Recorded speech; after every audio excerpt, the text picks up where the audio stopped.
This poem is called Birds of East London. It is not only about the migration of birds, but about the migration of people. When you live on the 21st floor of a tower and way past midnight you hear a fracture of wings and in the morning there's a collar dab on your balcony, is that a dream? When you live on the 21st floor and you get home just at dawn from a party, or you've been working at the desk all night, the desk of words, I mean, and the mist you've travelled home through lies flannel just beneath your feet so you cannot see the ground, and yet the whole sky is kingfishered blue, from the palest horizon to the most golden baroque. Is that also a dream? But is it not also the most real? And out of such skies came birds and came bombs. When you live on the 21st floor and you notice that at a crack in the cladding a few metres down, a kestrel has made. And when you see that kestrel pinioned on its wing bone, sitting at ease in the middle air, shifting sideways on sudden gusts, its unperplexed ligaments ready to dive it through skies of reality, through torn webs of nerves, and when you catch the feather of the collar dove floating past your eye, is that not a dream, and is life only a dream? Or when you see Arctic geese flying beneath your feet toward the landing stage on the Camargue, just as you once saw them flying between the mountain and the sea, in the gap between sight and nothing, right there above your head on those far islands of mica schist, way out west beyond the times of clearance, is that only a dream, or does life just dream us?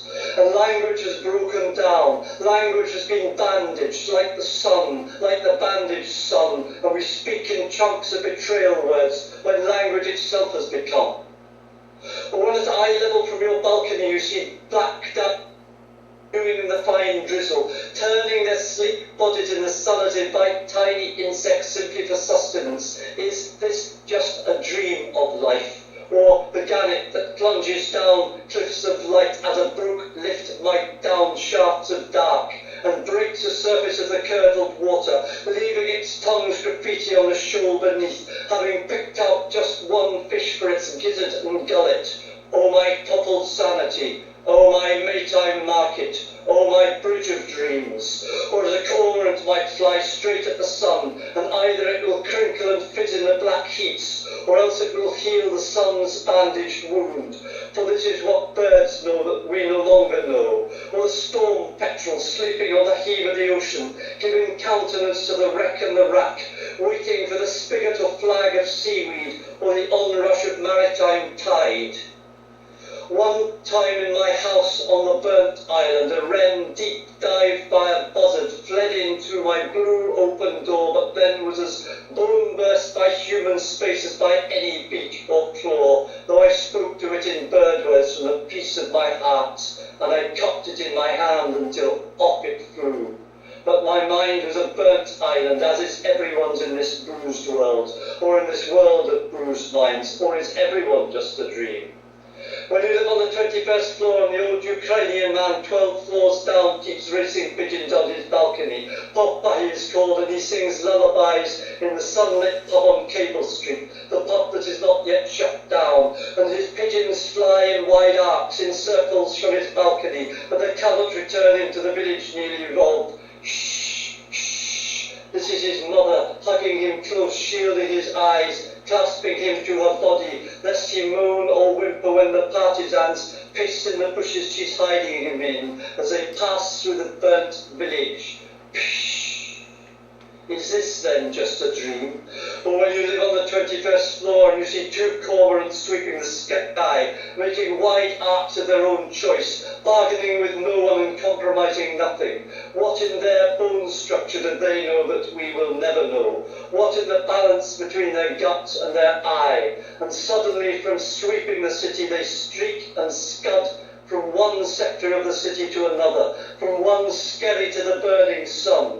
Corporations named cars after animals, Governments named bombs after birds. Even language has its final answer. Even words fail or else soar where we most need them. Even birds fly over East London, coming from Iceland or the Western Isles, going to Morocco or Algeria, going south of the Sahara. Is this just a dream? This parliament of birds, these migrations, this flight path of swifts and swallows, this discourse on the sanities, this journey to be made across breath, or the stupidity of ever drawing boundaries. When you live on the 21st floor, and down there in the paved market, you can see your friends beginning to go about their day. Thank you very much.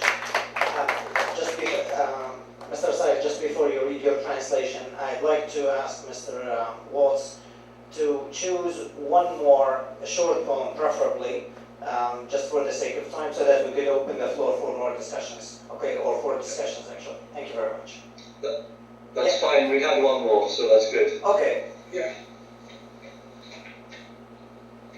طيور من إيست لندن ترجمة مارغا بورغي-أرتاخو وأدنان صالح.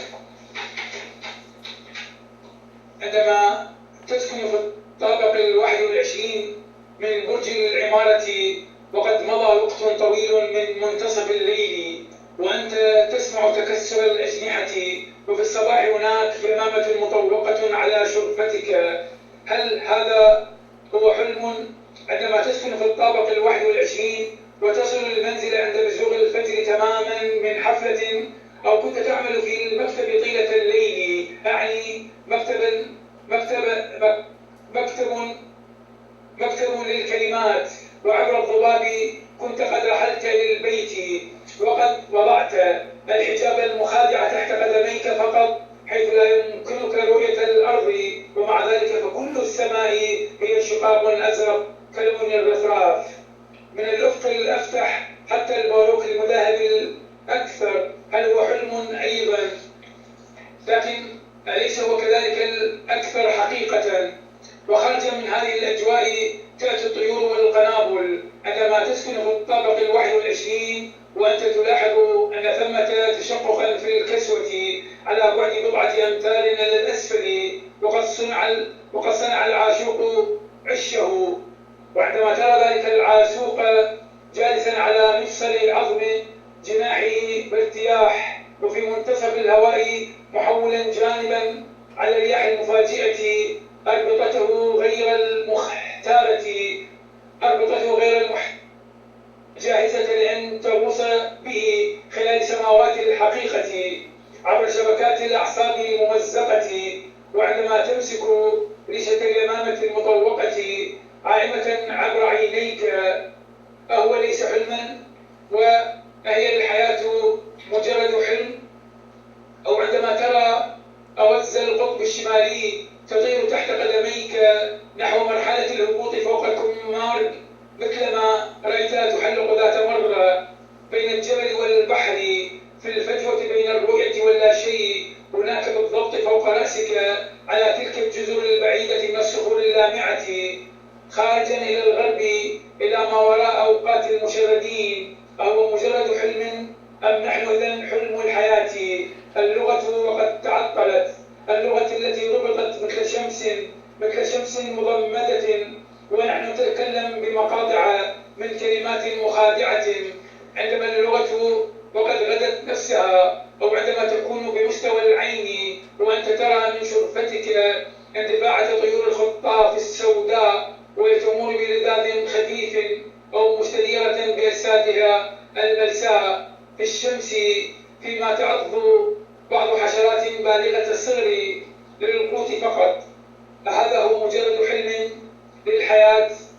أو طيور الأطيش التي تختص أسفل منحدرات الضوء كما مصعد مكسور ربما من خلال أعمدة الظلام، وهو يكسر سطوع المياه الرائبة، وهو يترك خربشات لسانه على سرب أسماك تحته بعد أن يكون قد اختار واحدة من الأسماك فقط لقانصته ولمليئه. يا عقل المطاحة، يا سوقي في مايو، يا جسد أحلامي.